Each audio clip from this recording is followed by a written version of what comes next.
I love it. I love it. I love it. Look at this. This is the greatest thing I've ever seen. Hey, I'm not surprised. Hey, what's popping, guys? Hope you're doing well, doing blessed, having a good day, having a good week. UFC 295, a massive UFC card. And before we break down the fights and make predictions, we look at my bets from last weekend to start November, which didn't go well. Unfortunately, I had Gabriel Bonfim at like minus 350 opening line, but yeah, just like everyone in the comments, I got dusted on Gabriel Bonfim. And credit to Nicholas Dalby. Like, credit to Nicholas Dalby, the dude fought at a really high pace, 38 years old, putting together masterclass performances. So I'd like to give credit to Nicholas Dalby. See guys, I'm not one of these people who cries like a baby when I lose. You know, you get those people, the sore losers. I don't point the finger and say, it's because of that or because of this. I don't do that. So massive credit to Nicholas Dalby. And you do get some people in the comments that are like, I lost money because of your picks. Alright, moving into the card, we've only got 2 MoneyCity winners from last weekend because Gabriel Bonfim got dusted, and it's all credit to Nicholas Dalby. Alright, UFC 295, let's put the bets together, let's break them down, let's make picks, and don't forget to do this to the like button. Let's go.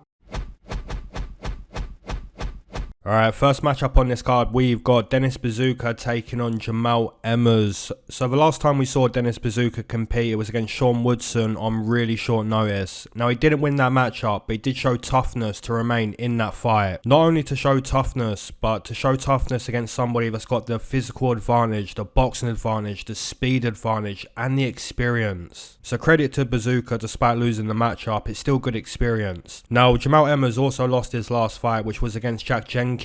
And I'd say Emmers did show good footwork, his output was good, but didn't wrestle until later in the matchup, which essentially cost him because Jack Jenkins was able to land powerful, impactful Muay Thai kicks. Now guys, in this matchup, I'd say Buzukja isn't going to be as composed as Jack Jenkins when attempting to land his combinations, so give me Jamall Emmers to score in both the striking and the grappling. Now moving into a matchup between Joshua Van and Kevin Borjas. Now guys, when you go watch the tape, you're quickly going to notice the hands, the boxing.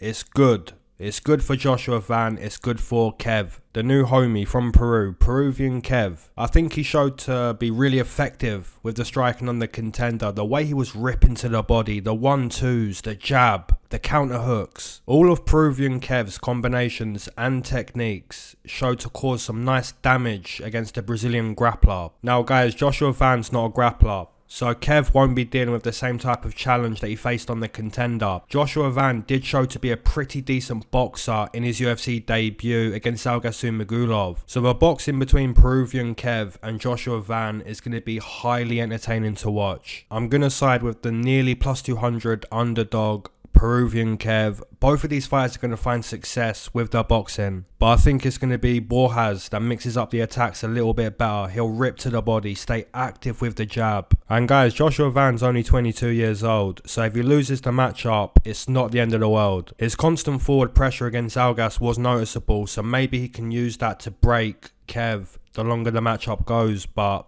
yeah, I'm going to side with the big underdog. Alright, moving into a matchup between Kang taking on John Castaneda. Now guys, I'm fairly confident with my prediction, but at the same time, sometimes experience knows best. And that's exactly what experience is, you know, knowing best, knowing more.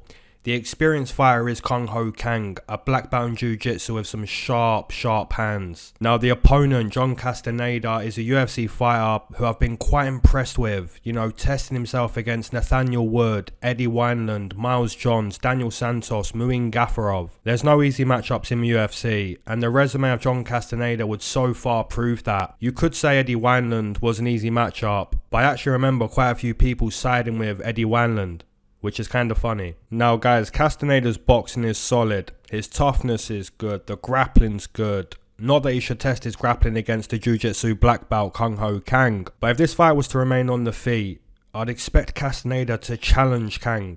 You know, really challenge him. Not saying it will be a one-sided matchup on the feet, but I do expect Castaneda to really challenge Kang. So give me the sexy Mexi John Castaneda to win this weekend. Alright, moving into a matchup between Jared Gordon taking on Mark Madsen. So this is essentially wrestler versus wrestler, with Mark Madsen being the Olympic level wrestler and a 5-time Greco-Roman wrestling champion. He's an extremely high level wrestler competing in mixed martial arts. However, his UFC career hasn't been active. He's been in the UFC for half a decade and only had 5 UFC fights. Now obviously Mark Madsen has the wrestling advantage over his opponent, but there are weaknesses to his game. His cardio's not good, being nearly 40 years old. His striking defense is pretty bad when he becomes stationary on the feet due to fatigue. And his striking offense is usually from a place of explosiveness rather than technique. And when you rely on explosiveness, that typically makes you tired. You know, that's why you got to rely on technique. Now, on the flip side, we've got a fighter in Jared Gordon who's been competing at the highest level longer than Mark Madsen. Jared Gordon appears to have better cardio than Mark Madsen and also demonstrates better striking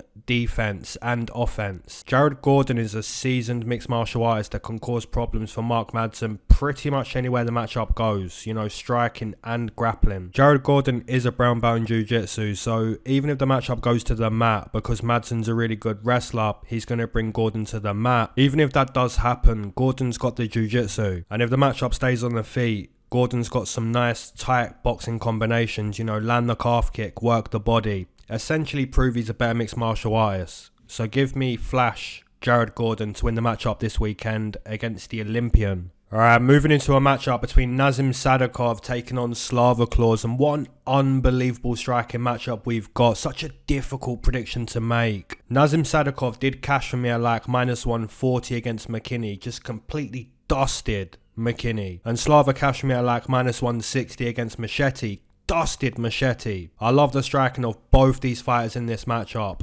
Slava rips the body, lands the inside calf kick. The boxing's nice and technical, nice and good. There has been a couple times though where the wrestling and jiu-jitsu of Slava's kind of been exposed. And that's because he comes from a kickboxing background, not a mixed martial arts background. Now guys, Nazim Sadykhov is more the mixed martial artist in this contest. He's more likely to bring you to the mat. He's training with guys like Aljamain Sterling and Merab Dvalishvili. So although this is primarily a kickboxing contest, don't be entirely surprised if Nazim Sadykhov chooses to challenge the grappling of Slava at certain points in the matchup. Really a difficult pick to make, and that tells me not to bet this matchup, but gun to the head.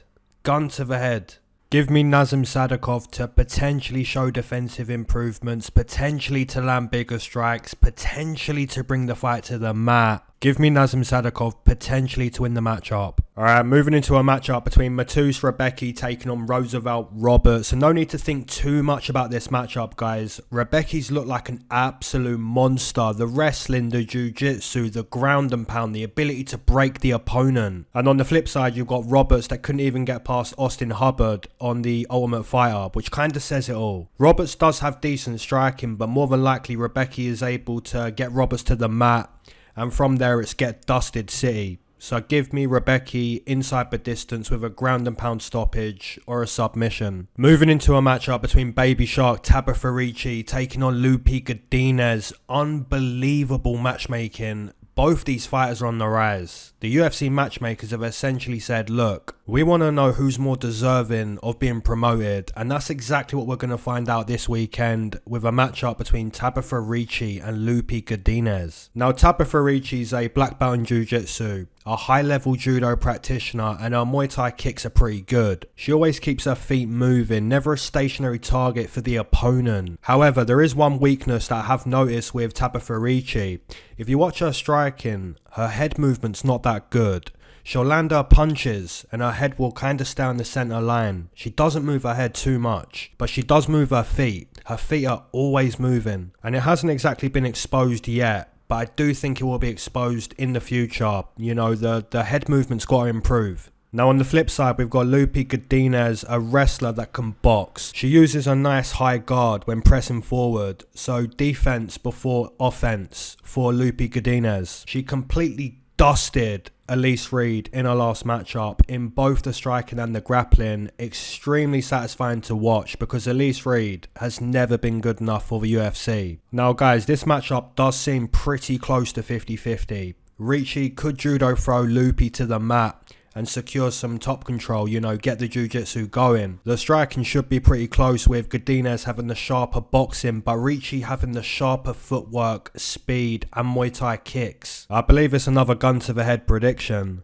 You know, give me Tabitha Ricci to outwork Loopy Godinez later in the matchup. I think it could be close for about 10 minutes. Then Ricci kinda finishing better, you know, finishing the fight better, which essentially results in the underdog win for Baby Shark. That's my pick. Moving into a matchup between Steve Erceg taking on Alessandro Costa. Another difficult prediction to make. Steve Erceg showed to be a high-level flyweight in his UFC debut, and that UFC debut was on short notice. Now, Steve Erceg was composed with his forward pressure, always remained in the proximity of David Dvorak.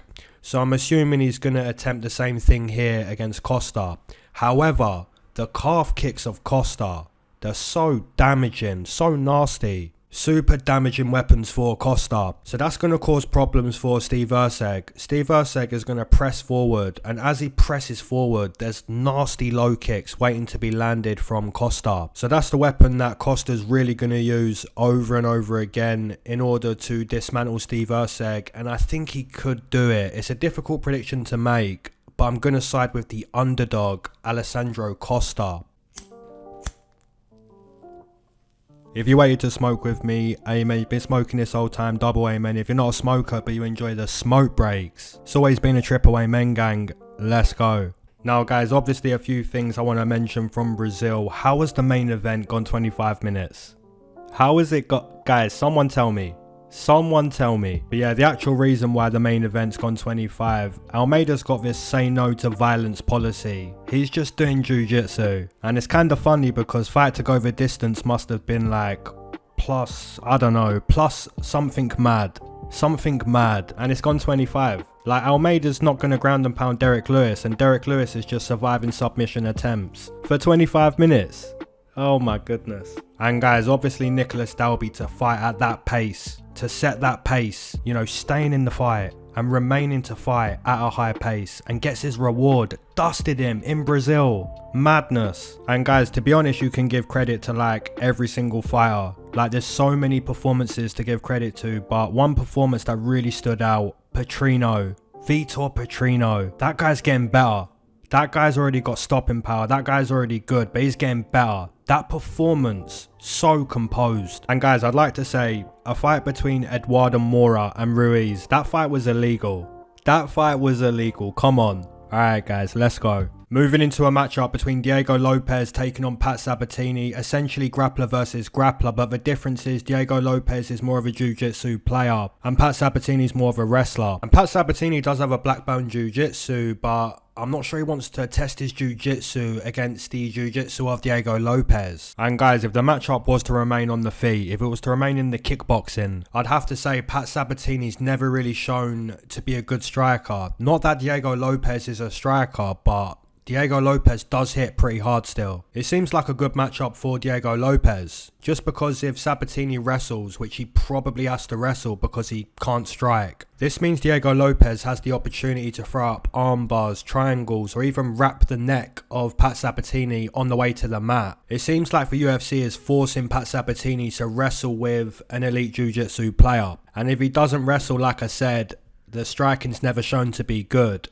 So give me Diego Lopes to find a stoppage, either a submission or a KO TKO on the feet, a standing KO. Alright, moving into a matchup between Matt Frevola taking on Benoit Saint Denis, and my goodness, just how good is UFC 295? Unbelievable. Guys, I know we live in a time where the YouTubers, they pretend they're boxers. You know, they sell these fights with their acting skills and then just show up and put on garbage. But let's acknowledge the real fighters, the real matchups, the real contests. They don't get acknowledged enough. You know, these guys have been working their whole life in the gym and they don't get anywhere near the recognition they deserve. Matt Frevola and Benoit Saint Denis is an unbelievable matchup this weekend. And I kind of feel sorry for the casuals that, you know, are waiting for KSI to box Tommy Fury and Tommy Fury to box Jake. I feel sorry for those guys because this is it. This is it right here. But yeah, Matt Frevola's an unbelievable wrestler. The dude can bang. His chin is a little bit dusty, but that doesn't stop Matt Frevola from throwing down in the pocket. And on the flip side, you've got Benoit Saint-Denis, who's an absolute gangster, because this guy's the complete opposite of a dusty chin. This guy's got a chin made of metal, God of War. This dude has been in fine form, serious form, looking great inside the octagon. And I don't expect this matchup to go the full 15 minutes. At some point, I expect the chin of Matt Frevola to essentially turn to dust. So give me the God of War, Benoit Saint-Denis, to find a stoppage, a big stoppage. Moving into a matchup between Jessica Andrade taking on Mackenzie Dern. Now guys, a brother in the Discord mentioned that Jessica Andrade deserves her losing streak purely down to her nudes. And I'd have to fully agree with that statement, and I'm sure most of you guys would too. And for those that don't, you're into some freaky stuff. Now Jessica is obviously a respectable name to have a win against. She's a former champion, a fighter that can essentially box with just about anyone. Power for days, speed for days, she's a little tank. However, I do see a decline in performance for Jessica Andrade. Both Erin Blanchfield and Tatiana Suarez were able to out-grapple Jessica Andrade, and that is the path for Mackenzie Dern. And for those of you that haven't seen Mackenzie Dern fight before, she's a high-level black belt. Super high level black belt in jiu-jitsu. The moment she gets the back of Jessica Andrade, or even a leg or an arm, the moment she gets the grappling going, it's potentially a wrap. She's going to wrap her up like a blunt and smoke her. You know in Scary Movie 2 when he gets wrapped up like a blunt and he starts to get smoked? That's essentially what Mackenzie Dern's going to do to Jessica Andrade. And that's the pick I'm going to make, and the method. I think Mackenzie Dern wraps her up like a blunt and smokes her.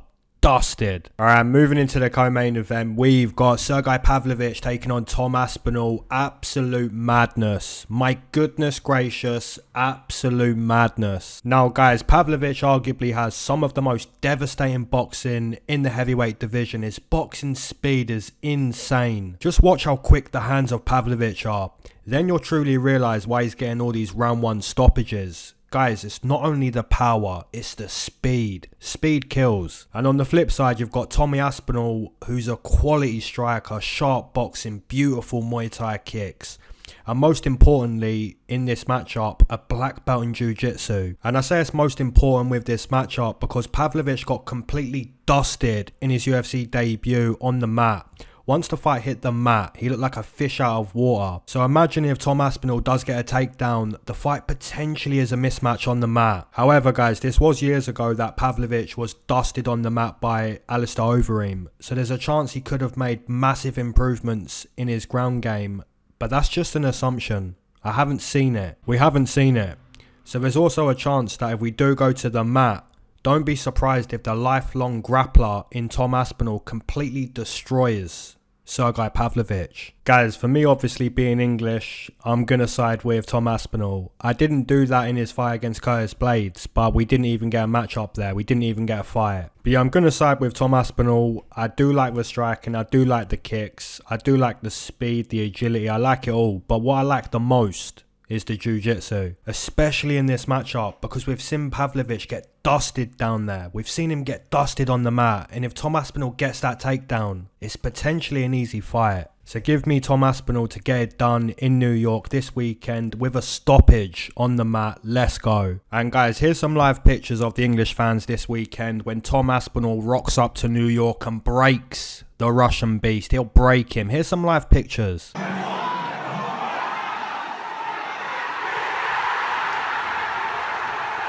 Let's go. Light work, let's go. Alright, moving into the main event. Absolute madness. Madness. Jiri Prochazka versus Alex Pereira. My goodness. Guys, I know Derek Lewis and Almeida went the full 25 minutes. But obviously this fight cannot. Well, it could. But let's just be real, let's just remain logical in our assessments. And my assessment of this fight tells me that because there's so much violence in the cage, the chance of this fight going the distance is highly unlikely. Now, Jiri Prochazka is a fighter that I've never picked against. From his UFC debut as an underdog to Dominic Reyes to Glover Teixeira, I've never picked against Jiri Prochazka. And that strategy seemed to make me some nice money. Now, obviously, Alex Pereira isn't an easy opponent. He's very nasty. Super nasty, can sleep anyone. And that's the reason why this matchup probably doesn't go the distance. May not leave round one. may not leave round 2, even if it does leave round 1. There's so much violence, so much chaos, so much opportunity for a stoppage, and both fighters are going to contribute towards that. Jiri Prochazka has a style where his strengths are kind of his weaknesses, and what I mean by that is he's got these unpredictable attacks, but it does leave openings for the opponent to counter. Now, seeing as Alex Pereira is a high-level kickboxer with the nastiest lead hook in the whole of combat, seeing as that's the case, there's going to be great opportunities for Alex Pereira to find a kill shot, a big kill shot against the former champion, Jiri Prochazka. It's an amazing main event, just a madness, complete madness. It doesn't matter what prediction you make, there's a chance your prediction just turns to dust. For me personally, I'm going to side with Alex Pereira to find the kill shot. I just think there's too many openings for Alex Pereira. So personally, I'm going to pick Alex Pereira to find a KO stoppage against Jiri Prochazka. But like I said, such a difficult pick to make. And that's because Prochazka is obviously very unpredictable. He can sleep anyone. So he could sleep Alex Pereira, or Pereira could sleep him. It's an unbelievable main event. I cannot wait. As always, guys, drop down your comments for your main event, your co-main event, your Money City plays, your straight bets, your doubles, all that good stuff. Drop in the comment section below. And as always, keep your eyes to the sky and never glued to your shoes. Peace.